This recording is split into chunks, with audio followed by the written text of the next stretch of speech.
this is an exceptional time. It's not that we have been wonderfully altruistic and open to one another throughout much of human history, but I think we have never before fostered so much in the way of competition and lack of care for one another at so many levels. And I think that stands in the way of something that I've also written about, the need for a really big global effort, cooperative effort to tackle the problem of climate change. Welcome to the Idealized Science Institute's podcast. I'm Brian Wargo, and with me as always is Dr. Jacob L. Beckey, physicist, mathematician, and right now a researcher with quantum. Dr. Beckey, how are you, and where do we find you on this fine day? Hey, nice to see you, Dr. Wargo. Thanks, as always, for taking the time. I'm in Champaign, Illinois, and looking really forward to speaking with our guests. How are you, Professor Kitcher? I am fine. I am sitting in Connecticut where it is extremely hot and where my garden is extremely dry. Yes. I mean, there's a wonderful poem by T.S. Eliot that he wrote early in his career called Gerontion, and I think it begins something like this. Here I am, an old man in a dry month, being read to by a boy, waiting for rain. I don't have any boys around anymore to read to me, but I am definitely waiting for rain. Well, you're the perfect guest for us because season 2 of our podcast is going to really take a dive into philosophy of science, history of science, nature of science, etc. Dr. Beckey and I have felt for many, many years that to really have a quality education in science, it must incorporate those 3 items, along with, the standard discipline that you would learn out of, canonical, school science. So we're absolutely excited to have you here today to share some of your expertise. And I would like to introduce them to you because we're primarily going to be speaking with in-service teachers. And a lot of teachers, they just don't have time to read as much as they would like. And sometimes when they do, they want to kick back and read something, maybe like a fiction book or something like that. I can hardly blame them. Yes, I get it. But one of our goals with the Idealized Science Institute is to get reading back into the classroom. Like every one of our students is required to read one of these books, and we are encouraging teachers to do the same. So I figured I might introduce you by some of the books of yours that I've read and that way I can connect them with books that I recommend, if that would be okay.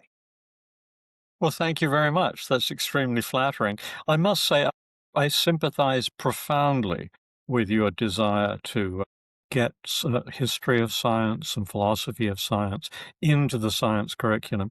In fact, in the book that I wrote about education, the main enterprise of the world, I suggested that in particular, people who don't like science, people who find relatively early in their school careers that science really isn't for them and who get tired of learning long lists of amino acids or whatever, toy problems about dynamical systems, that these people actually should study science from a very different angle, one that is heavily inflected with going through particular episodes in the history of science and feeling their way through what it was like to make those kinds of discoveries, how the questions were generated and so forth, to give them a sense of how science is done and how a scientist lives.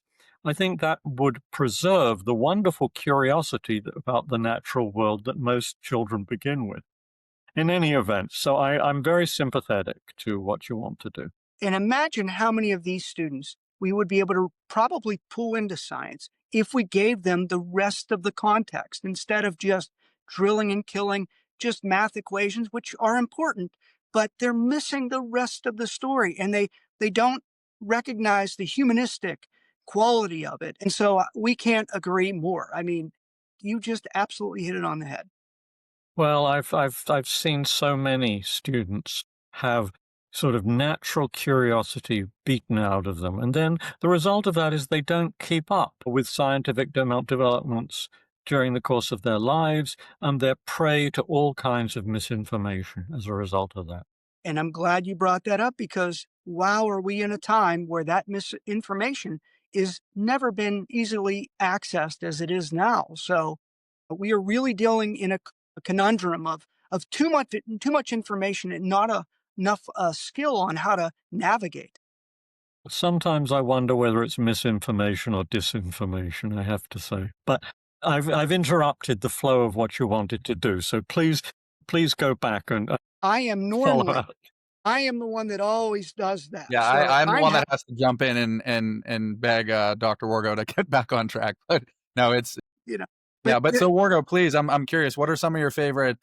So for some background context for the listeners, if you haven't tuned in before, Dr. Wargo is my high school physics teacher, and he's who inspired me to go in down this route. And one of the you know points that I remember distinctly is him highlighting these books that he would recommend, and it was like something that was he would, if someone read a book that was difficult, he would build it up as this big accomplishment so younger students wanted to follow in those older students footsteps. And I have two with me here that I remember. A student named Wes Roberts, who was a year above me, who went on to actually study philosophy of science at Oxford. he's got his PhD now also. Oh, yes.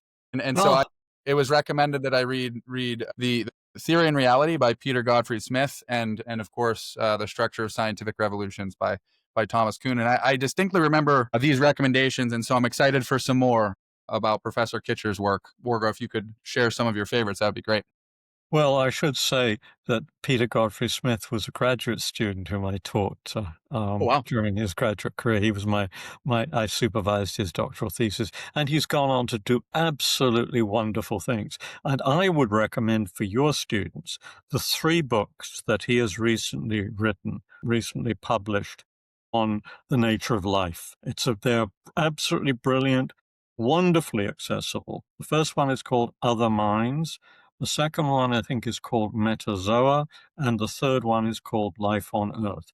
To my mind, the first 2 have been raved about by people, but to my mind, the third one is really the truly outstanding one of the trilogy. They're all terrific. And, he's somebody who has done sort of empirical research on a number of things, as well as being a philosopher, and he's famous for his study of octopuses. He dives off the coast of Australia, and he has acquired a lot of information about octopuses, and much of that is on display in the first book, The Other Minds. One of the greatest gifts you can ever give to someone is the title of a great book. Say, read this book. And I'm sure all of us, this happens to me regularly because I always tell people never read a book unless it's great. Life is too short and there's too many of them. So make sure you're only reading great books. But when you get to the final words and you're like, oh, I wish it wasn't over. Well, I just start over and read it again. But all right, let me plug a few of your books because this is my sequence of this is when I really felt that I met you. The first book that I got was The Lives to Come, The Genetic Revolution and Human Possibilities. I had just begun teaching and I was invited up to Slippery Rock University and I was giving a talk on physics education or something. I don't remember, but I do remember talking to Dr. Shotwell at the time. And this is 1997. We start talking about biology because I love biology. And he said, look, you got to read this book. And he just gave it to me. And I was like, okay, it must be that good. And 30 years later, most of what's in here is still spot on. So very nice job on that one. Well, that's a difficult thing to achieve, actually. Oh But I my. must say, Peter's books, the 3 books I mentioned by Peter, are wonderfully rich and wonderfully readable. And I don't think there's anything that I know of about any science written by a philosopher that can compare with them. That's very high praise. They are really, really marvelous. Well, I I mean, have one. I have one that might. And that is this one, Living with Darwin. When I I'm started glad you like that. I'm glad Well, you like that. when teaching, and I was a certified physics and biology teacher, and so always been interested. But this book right here is accessible. If you just read the first chapter of this book. Not only do you like if as a biology teacher, I think every biology teacher should read this. There's enough biology, enough story, enough philosophy in it right away where you're like, this is something different. And remember, in the early 2000s in Pennsylvania, we were going through this, war with intelligent design being pushed Yeah. into the schools. And, it got really heated, the Kitzmiller Dover case or whatever. Well, when I read this book, I must have read it a little bit after that. The arguments that you lay out, and one of the most important things about this kind of book is not only do you learn about the philosophical underpinnings, you learn a lot of the biology that you didn't know before, and how to disagree with people, what their perspective is, and why they have it. Now, you can still disagree with them. You have better ammunition for helping them understand where they might be misguided. But I can't see anyone actually getting angry about a subject when it's laid out in just such a magnificent manner. Now, you might still say, I disagree, but that's a good point, right? So, highly recommend this one. Well, that was written when I was a little bit older. You probably know that when I was young, the first book of mine that appeared in print, although it wasn't the first one that had been accepted for publication, was Abuse of called science. The Case Against Creationism. That was very much a young man's book. That was, you know, it was funny in places, and the humor had an edge, Yes. quite an edge. Um, and of course, that really did arouse some people's opposition to it. By the time I came to write about intelligent design, I thought it was much better to be. I mean, I changed my views about lots of things Yes. in philosophy, and one of those was the importance of discussion among people who disagree very, very seriously with one another. That's Well, been at the center of some of my work in the last century, the last 2 decades, this century, and it sort of spilled over into the way I wrote that. So that's a very different book. I've always thought it was a much less fun book than the first one. But on the other hand, I mean, it is, I think, milder and, dare I say it, a bit more mature than the without a first doubt. one. Out of curiosity, what was your stance and how did it evolve? You said that it evolved from the first book you wrote on the topic to this second. I'm curious how you would Well, synthesize this. I mean, in when I wrote the first book, I was on sabbatical at the Harvard Museum of Comparative Zoology at the time, and there was a lot of concern about the what was going on in Arkansas, the famous creationism trial, so on and so forth. And I got into this originally because, you know, I had learnt a lot of biology during the late 1970s, and I'd gone to Harvard on a grant that was given by the American Council for Learned Societies to enable people to learn second disciplines. If they had PhDs, they could learn a second discipline. And I already had a very good background. And what had really convinced me that I needed to write about this was the fact that I'd read this creationist tract. I'd actually read it because I had flu and I couldn't do anything serious. And I flipped through TV Guide looking for something, and I saw this creationist book advertised, and it was free if you sent off for it. So I sent off for it and I read it. And I realized that most of the people I knew, quite well educated people, in fact, very well educated people, would not be able to answer the arguments in the book. So I thought, I've got to tear these things apart. And that was the aggressive gesture of a young scholar and I mean, I think I did a pretty good job of it. But by the time I wrote Living with Darwin, I decided that, Yeah. it's much better to try Yes. to take a gentler tone, to understand that other people aren't just sort of necessarily fools or knaves because they disagree with you. Yeah. And that comes through. The Idealized Science Institute is built on this idea of dialogic discourse. Yeah. Discourse is the key, and that is central to what you've written for the last 20 years. So it's one of those things that, yeah, yep.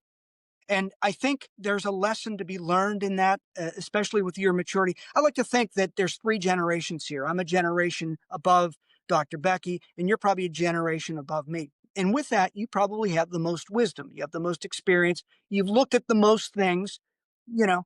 But and I mean that sincerely because I feel with age, I have become wiser. I might not remember everything that I used to remember as quickly, but I do think there's wisdom that comes with seeing things coming around. So I have some questions about that in our modern day, but I want to get to my favorite book of yours, and I think one of the most important of all time, and that is Science in a Democratic Society. This book right Oh, here. I'm glad you like that. I'm Oh my glad you God. like. I think if we could get everyone in America to read this book, we would no longer have this snippy attitude towards one another. We would listen to each other's arguments. We would know how to dissect those, find out, oh, there is some agreement, get away from all the pettiness. And I think you lay out in this book, and I'll get to your other one in a moment, how vital this discourse is to democracy, how vital understanding science and making sure that people even and there's a balance here, and I don't want to take too much time on this, but what does expertise mean? And how do we have a democratic society where people want to have say, right? And you still have expertise. And I think that you thread that needle beautifully in this because you cannot just end up ruling people. They must be included. You must have their voice heard. So I really wish everyone would read this book right here. Well, I'm very glad you think that. I have to say, I feel that that book was unfortunately written in too much of a hurry. I'd been given this wonderful prize by the American Philosophical Association, the so-called Prometheus Prize, which was for expanding the frontiers of science and philosophy. And it came with a contract to write a book for Prometheus Books, which I set out to do. And I was getting on just fine with it, and I had a draft of it. And then they suddenly said to me, "We want it now." And I said, "But I want to work on it some more." And they said, "No, we want it now." And they were quite adamant about this, so I had to send that off before I thought it was completely ready. I don't know how much I would have improved it, but I think I probably would have improved it if I'd gone on doing what I wanted to Well, do with it. let me ask you the first question that I had for you, since we haven't gotten through all of it, but since we're here. In this book, you lay out what it means for living a valuable life. And you give credit to the Greeks and you say, look, the Greeks should be given credit because mathematics was, not just for application. Mathematics literally helps you live a more valuable life. Just understanding. You point, and there's a million things in this book, but this is one that has stuck with me. And then you say the Christians should be given credit because they wanted a valuable life as one to serve their God. And one of the important things was you need to be able to read so you could read that good book, right? And so, Hmm. it's just so interesting how you put this. So my question to you, Dr. Philip Kitcher, is how do Please you call me Philip. Just don't how let's do not you stand on ceremony here. how do you live a valuable life as either a philosopher of science or just a citizen in this universe? I would love to hear your perspective on that. I have been writing quite a lot about this actually over the past few years. So the book I wrote on education, the main enterprise of the world, is actually devoted to the thought that our educational system shouldn't be just about preparing people so they can go out and contribute to the productivity of the nation. It should be devoted towards developing them so they can have and enjoy what John Stuart Mill called the only freedom which deserves the name, which is, according to him, it consists in the ability to choose our own good and pursue it in our own way, provided that in doing so we don't interfere with the similar projects of others. I don't think Mill quite had it right. I would amend that sentence. I would say, provided that by what we do, we actually contribute to the similar projects of others, make it more positive rather than non-interference. Anyway, this is the thought that I have about what it is to lead a valuable life. A valuable life is one that contributes in some way to something bigger than yourself. For the generations of Christians, that was a scheme designed by a creator, which we couldn't really understand. For me, that's not the case. For me, it's what I call the human project. And the human project is one in which we try to work together in some way to make the lives of people who come after us, the lives we touch, better than they would otherwise have been, and to create societies that encourage that. That's what I think of as the human project. And we haven't carried it out with any great degree of consistency. But at its best, what a human life is about is, I think, finding your own way of doing something that brings you enormous satisfaction. And that satisfaction is intimately bound up with the positive differences you make to other people's lives. For most of us, this will consist in rather small things. It will consist in the fact that we have a conversation that turns somebody's thoughts in a different direction, one they hadn't seen before. It will come as a result of the practical help we may give. It may come for somebody like me because I teach a student, or I've had some very satisfying examples of this, or I write something that seems to other people to be a helpful thing for them. And so that's the way I think about living well. And I know I'm best known as a philosopher of science, but I'm also somebody who writes from time to time about things like literature and music. And there's a famous poem by Wordsworth in which he revisits Tintern Abbey. And in the middle of thinking about what he's seeing and trying to understand the experience, which seems to him particularly deep, of being where he is and coming back to this place, he talks about the best part of a good man's life, those little, nameless, unremembered acts of kindness and of love. And that seems to me to capture it exactly. It's not in a sense, the biggest things that really matter. It's the things that are so unnoticed because they pervade somebody's life, the sort of thing that makes that person the person he is, that radiate out into other people's lives. So I think many, many people, too few, but many, many people lead meaningful and worthwhile lives for all of these little acts that they perform, almost by habit, almost by custom, on a day-to-day basis. Yes, to be sure, we can be immensely grateful to Shakespeare and to Bach and to Einstein and many, many other people who do something big that changes the ways in which people think. But I don't think we should underrate the ordinary actions of ordinary people and the ways in which they have oriented their life towards pursuing things like that genuinely help other people in their lives. This is what I meant about maturity and wisdom. I mean, that's it right Yeah, there. No, I'm I'm not telling sure you. I agree with you about getting wiser as you get older. With but I mean, I can't handle the internet, right? yeah, yeah. No, that's okay. That one's easy to fix.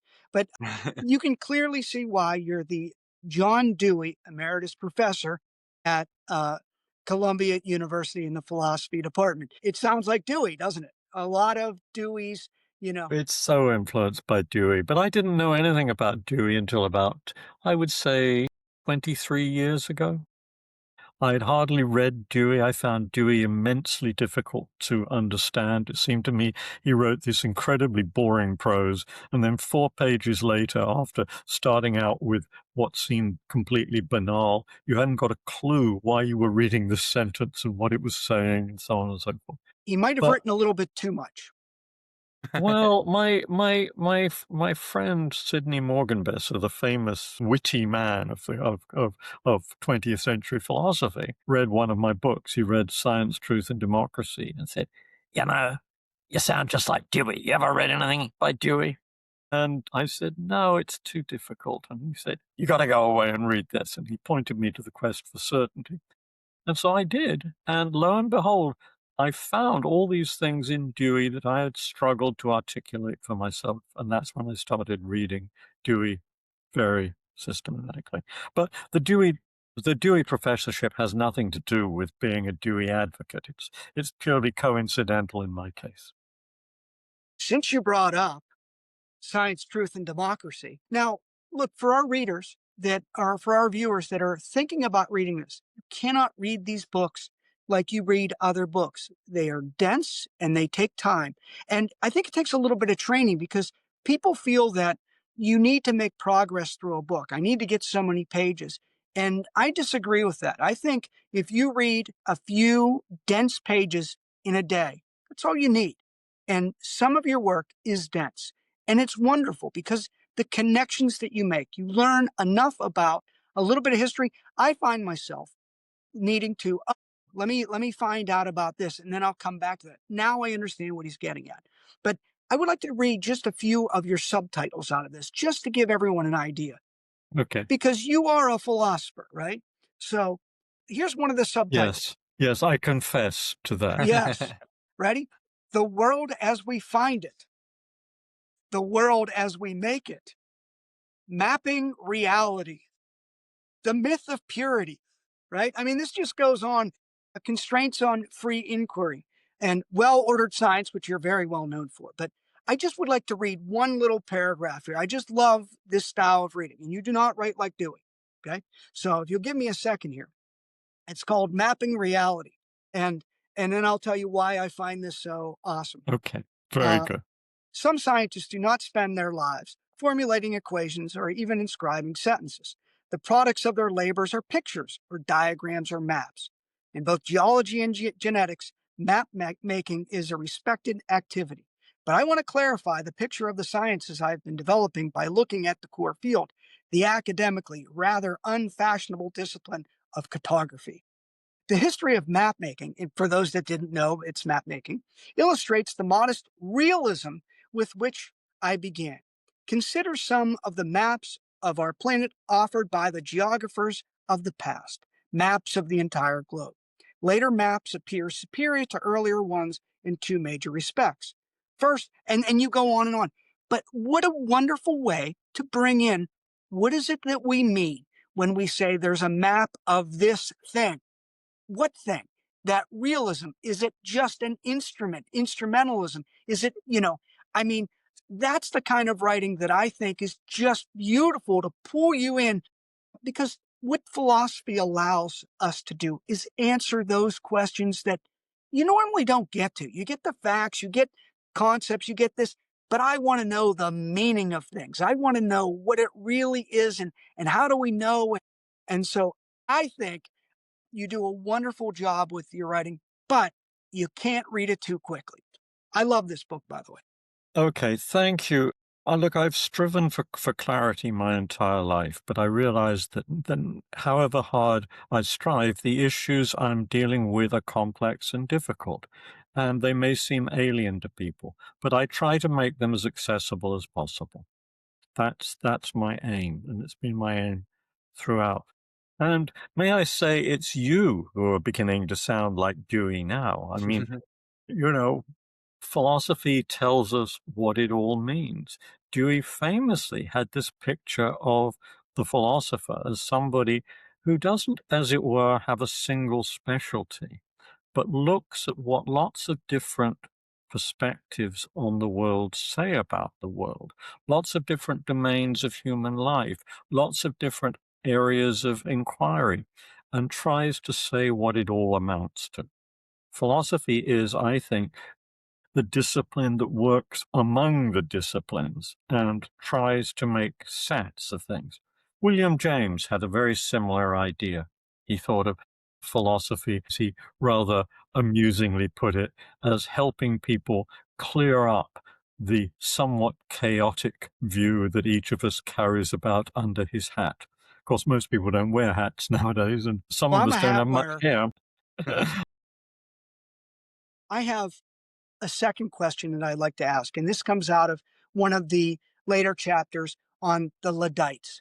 And for those that don't Yeah. know what this is, back in, I guess, the 19th century, you have textile machines coming in. And the Luddites are going to end up saying, look, you're going to ruin the world if you mechanize, uh, you know, what are we going to do for jobs? What are we going to do with our culture? Our being is built into making textiles. And I mean, it was really contentious. Well, let's go 100 or more years, a century or two. We now have, and this is what the question's going to be. We have this thing coming out called AI that is going to change everything. I mean, nothing will be the same. Humans will disappear, all of these things, right? And I don't know if I should be scared. I don't know if I should take it seriously. Are we just falling for what the Luddites fell for? Or is this going to be that paradigmatic shift that really is going to come true? I wonder if you wanted to take a stab at that. Oh, I do indeed, because when I wrote about education, which was the book appeared in 2022, I think, I was much worried about this. I mean, what is education going to be in a world where certain jobs are disappearing all the time? I mean, this happened in two ways over the last half century. It's happened in part because of the globalization of the economy and jobs disappearing to places where labor is cheapest. That happens as a result of our ability, I think, to communicate across large distances. I mean, this didn't arise in the 18th century. Adam Smith dismisses the possibility because, you got to be able to supervise the things that you're producing. And he doesn't think you can do that. So he thinks that, there'll be this migration of labor within a country. Now, that's one thing. The other thing is, of course, before you had AI, you had computer technology and you've had robots, and now you've got artificial intelligence. So is this the end of the world for the human being? I don't think so. And I don't think it's the end of employment for human beings.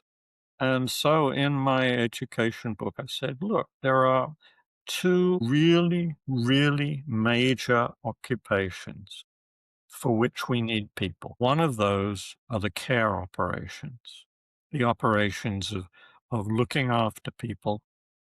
I mean, it's most obvious in the United States today in connection with elderly people, where, frankly, our system of care is often highly problematic. But it's also important for the young. So my thoughts about education, designed as they are to try to understand the individual directions that different people naturally go in, calls for many, many more people to be involved in our educational system. I think as the cultivating of the young, the development of the young, really is the main enterprise of the world. I mean, Emerson famously introduced this phrase. He said, the main enterprise of the world for splendor or extent is the upbuilding of a man.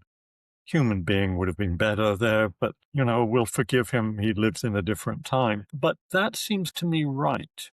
And education is so important. We have, I think, been captured by a myth.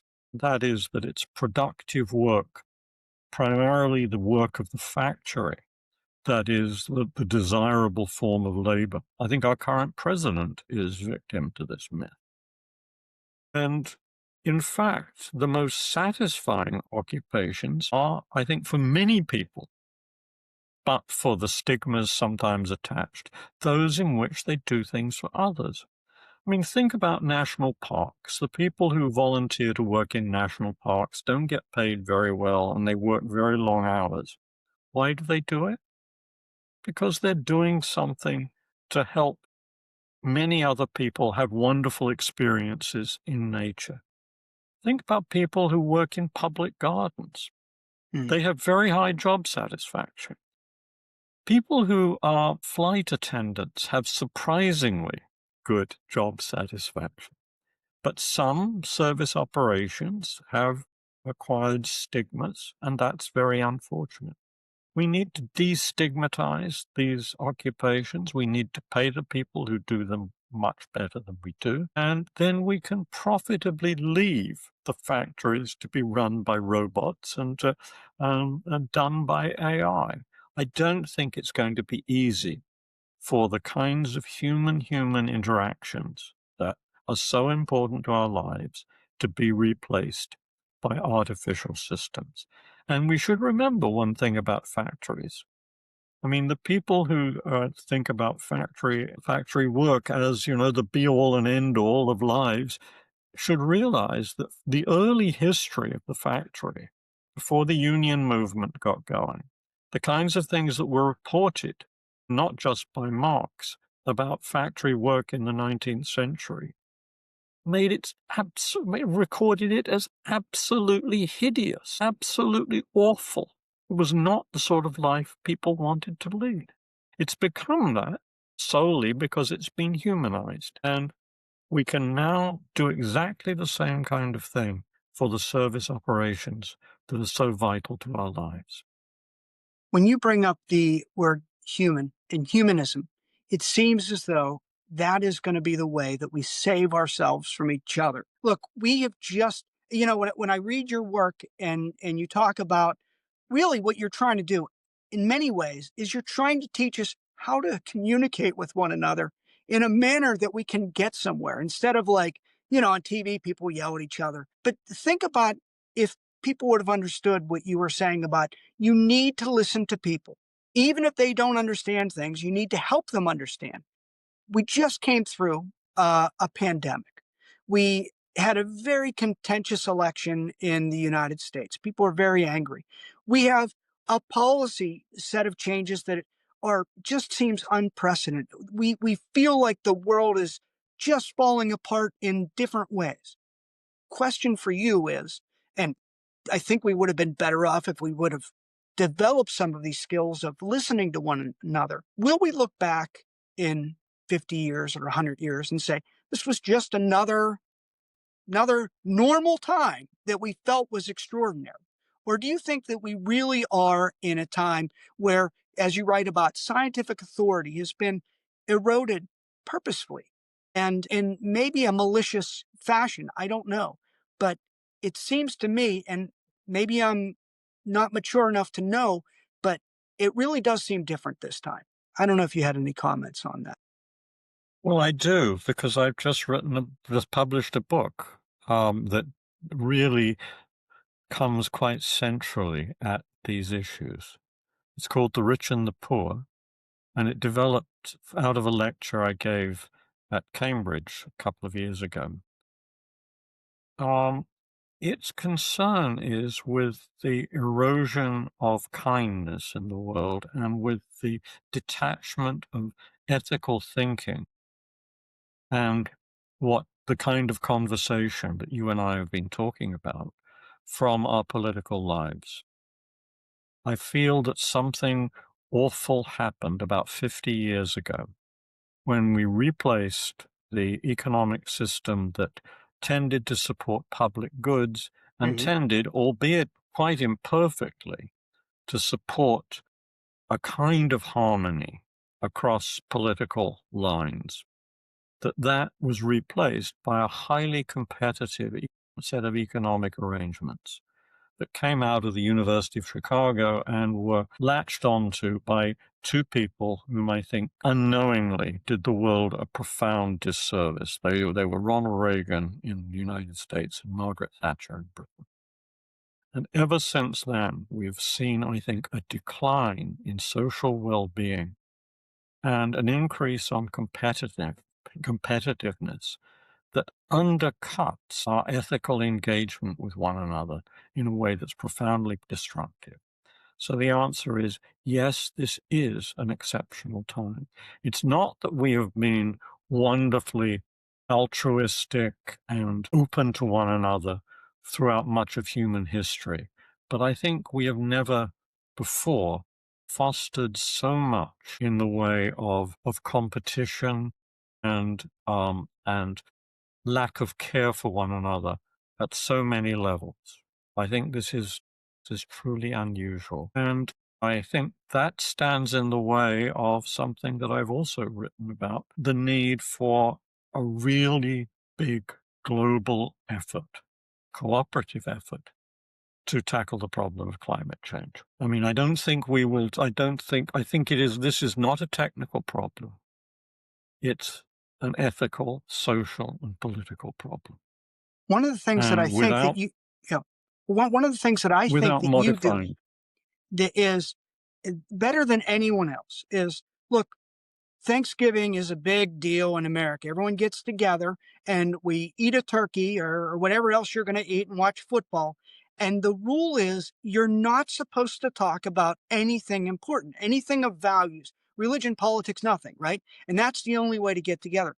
I think the reason why we're falling apart, think about what happened with COVID. Think about what happened with the election.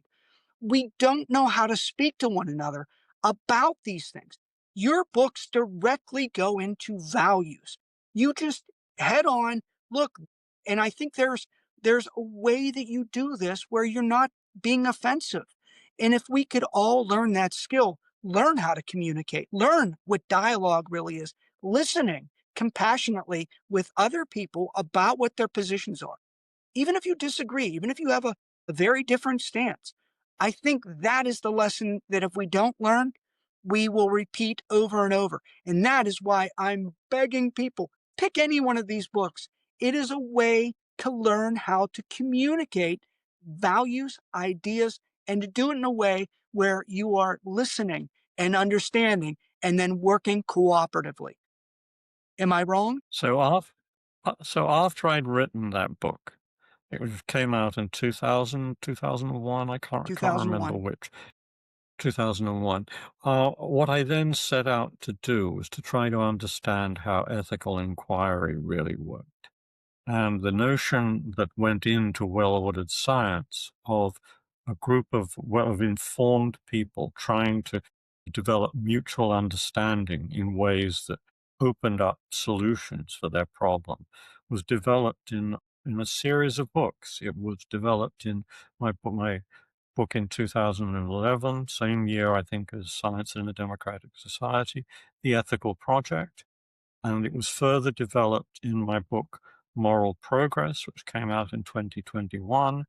It's developed further in the book to which I just alluded, The Rich and the Poor, which just came out this summer in the United States, in the spring in Britain. And it's developed in my book on education, because there I suggest that part of our educational system should be to get children from a very early age to plan with one another, to work together, to go through little classroom exercises of organizing their lives together in ways that will prepare them for the kinds of seeking out other people's perspectives and mutual understanding that they need in order to constitute a truly ethical community. And without developing those kinds of skills, I think it will be very, very difficult for human beings to succeed in sorting out the very large-scale challenges that face us collectively, like the problem of climate change. You clearly, I cannot keep up with your books, and I'm glad I have many to work through, but you have so many. My question is, how much writing do you do a day? Do you write every day? I try to write every day. I'm not always able to do it. Partly I'm sometimes not able to do it because I know that I need to consult some sources or look some things up and learn some things before I go further. But even when I feel I've got a handle on things, I will sometimes, in order to stay relatively fresh, skip a day or so. But at the moment I'm in a good writing phase, and I did my I did a satisfactory amount of writing this morning, and I expect to do a satisfactory amount of writing tomorrow morning. I mean, I like to write. I mean, I enjoy writing. I think I had wonderful teachers when I was quite young, and they really did teach me how to write and to express myself on paper, and I like doing it. There process or there are parts of the process, that you do not enjoy, in your research and in your aside from administrative tasks that all professors need to do, Well, hopefully. creating the index is not much fun. Sure, sure. So, dealing with sometimes dealing with the mechanics of publishing things is not fun. But the writing part, I especially actually love the part where I feel I'm really getting out into into the open and on paper things that are important to me. When I can do that, it's very satisfying. Fantastic. I have another question for our listeners. If a teacher wants to start encouraging their students to read more in this area of the literature, how might you suggest they start introducing their class and their students to this type of writing? Because I would agree with Dr. Wargo. I was really proud of myself for getting through some of these in high school because it was very challenging. Some of them are written in a way that you just can't fly through 50 pages No, in a you night. can't. No, you can't. I had to go through that same learning curve when I started really going into the depths of mathematics and stuff. Reading a textbook is so different from reading other things. So I'm curious what some of your tips would be to teachers who want to dip their toes in. Well, so I think there are ways to do this. I think you might start with some historical episodes. I mean, one book that is done, I mean, for my generation, probably for a couple of generations before, well, possibly not. I don't know exactly when it was published, was Microbe Hunters. It's a famous historical book, study of a number of cases in which, people discovered things about disease. There are very good historical studies of a number of scientific cases. During the pandemic, I read a book by a man named John Barry about the Great Influenza, which was his take on what happened in 1919 through 1921 roughly. I think history is much easier than philosophy to come to terms with. I would agree. There are wonderfully elegant histories that have been written of any number of scientific accomplishments. Then I think what you need is a shortish piece of work in which a philosopher talks about the significance of that historical episode. Okay. If you choose these things to sort of coordinate with one another, then you can begin to see how philosophy makes sense of what's going on, exposes meanings, to use a Deweyan phrase, that you wouldn't previously seen, and which the historical text probably didn't bring out. Right. I think that's good advice, and it would supplement the content coverage itself so well. And Yeah, I think students far too often, especially at the high school level, just leave math courses and science courses thinking it's just about memorizing formulas and remembering, through all the yeah, time I've spent tutoring, it's always students saying, "Oh, well, what formula do I use for this?" And, you have to try and get them to the point where they're realizing that that's not just a bunch of disconnected formulas, but rather models for the world and ways of thinking. And yeah, yeah. and this would add great context to that, I think. I like that, strategy. Yeah, I'm surprised that I mean, that's of course one thing students don't like doing. They don't like the memorization part. But I've found also when I've tried to teach bits of science to people that they don't like you know, the solving what they regard as trivial or recondite problems. They don't like, the I mean, when you teach Newtonian dynamics, say, you don't then you give them some questions about various sort of systems to which they're supposed do something, or you give them a math problem where they're supposed to solve certain kinds of equations or something like that. That really irritates some students. Absolutely. I think the classic example in physics is the inclined plane problems. Students are Yeah. they're brought to, tears of boredom from doing different inclined plane problems. But if you add some of the context of Yeah. Galileo and the Yes. original Yes. Of course. investigations, Of it can make course. it so much more exciting. But that's what we're urging teachers to do, is to, you know, try and listen to the podcast and also read some of the recommendations that you've made and Yeah. other guests will make, so that you can have that context for your students. I think it's really Yes. powerful. I agree. I agree. I But just wanted to point out one of the things that we're doing at the Idealized Science Institute is we're making videos trying to let teachers know that it's okay to leave it messy, to allow students to try to figure this out, to make their own storyline, and Good. to do that in a authentic manner. So I think you're absolutely right. Now, we call Can I ourselves can the I can I make a Idealized. comment? Yeah. Can I make a comment about the messiness? So I have a very good friend who, some years ago, won a Nobel Prize and who teaches at Columbia. And he was, and I was asked at Columbia some years ago to serve as the co-chair of a committee to revise a certain part of the science curriculum. And I partnered an earth scientist, a very eminent earth scientist. And this committee was full of really brilliant people. I mean, some from the humanities, but mostly from the sciences and adjacent disciplines. So one of the people on the committee that went on to win a Nobel Prize a few years later, we had, and my friend who had a Nobel, but they were all very eminent people. Anyway, one of the suggestions that we made, and this stemmed from the friend to whom I originally referred, was that actually students should be plunged into the mess of some of the classic experiments. That is, they should learn something about the ways in which, say, Mendel actually proceeded. How did he work it out?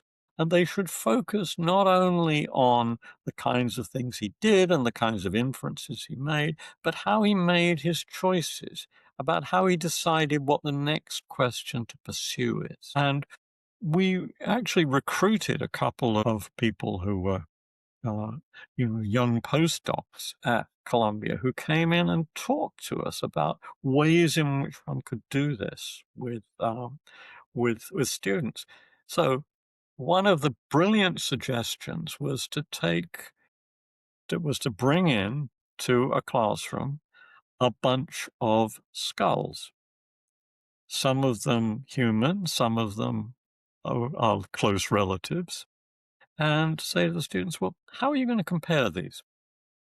You've got to work it out. Here's some string, here's a ruler, and now I want you to figure out what you're going to measure and and how you're going to decide which ones of these are related to which other ones. I mean, that, as it were, puts you directly into the mess. You don't have a clue about what's important exactly. initial. But so I mean, I think there are all kinds of ways in which we can make science teaching exciting. I do think that it may become important to differentiate the people who really want to pursue a particular science and who love it from the very beginning and don't mind the memorization and love the problems and blah blah blah, from the people for whom those things are irritants. And so My slight pushback there my worry would be that I think one of the things I see time and time again with university professors is they're extremely good researchers, but struggle to communicate to people who are not as invested in their field. And I could see, if you split it from a young age, it being ingrained in them that they're always talking to other people that enjoy science, and they may not develop the same skills yeah. of communication that are needed. That's a good point. That's a good point. You definitely wouldn't want that to happen. So But perhaps, I think having so a perhaps, division.